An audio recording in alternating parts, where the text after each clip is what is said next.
My next guest can feel the pain too. Please welcome into the show America's accountant, Dan Geltrude, coming to us from New York. Thank you very much, or New Jersey, actually. Thank you very much, Dan. Any thoughts on that little monologue there? I mean, boy, oh boy, it's going to be a big one to see what this inflation. Everybody's waiting to see how these interest rate hikes have been starting to come through for inflation. We've had 6. What do you think is going to happen? How about this? Nothing. Here's what's going to happen. We're going to see inflation that will continue to rise because inflation is not going to just drop with these slow rate hikes month after month. We already know that the supply side is the way to address inflation. We're not going to take that path. We already know that. And how about this? No drilling, no coal, no energy. So again, I think we'll continue down that path. I think, look, Biden's energy policies literally are destroying America. So what I'm hoping for, Scott, is tomorrow with the election that it may perhaps initiate some policy change if anyone is paying attention in the Biden administration.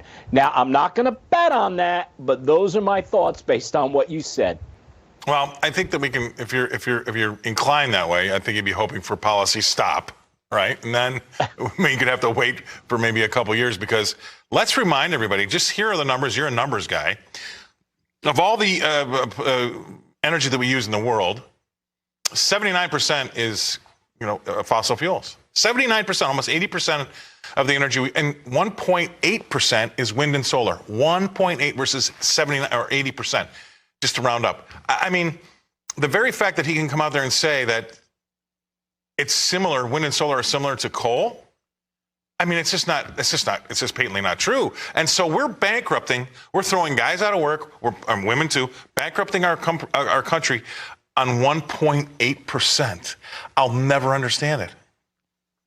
And here's what I don't understand is that why isn't this information getting out there? Now, I don't want to just talk about the election here, but in talking about the election tomorrow, we have some very close, elections going on. So let's look at Pennsylvania. How's Pennsylvania going to feel about these types of policies? No coal, no fossil fuels at all. And you mentioned West Virginia and some of these other states. Why isn't there going to be a red wave if people are aware of these policies?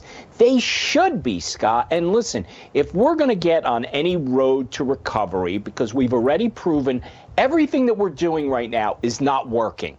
So I hate to quote Donald Trump, but I'll quote Donald Trump. What have you got to lose? Make a change. See how the other guys do. To me, if we keep going down this path, Scott, you and I are going to be having these same discussions for the next 2 years, which will frustrate me beyond. Yeah, I'm pretty boring, and you'll get sick of me. But let's just go through, if we go through the past history, because some people don't know, right? But we're going to use more coal this year than we did last year.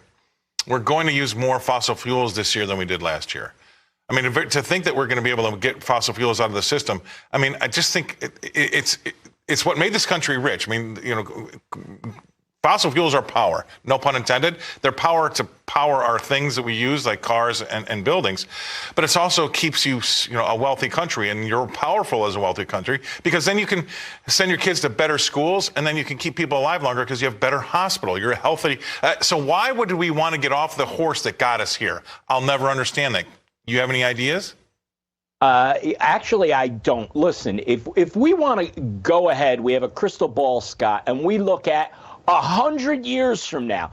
Yes, we may very well be looking at fossil fuels. We actually used to use that stuff. We used to use coal. I can't believe it. But that's not today.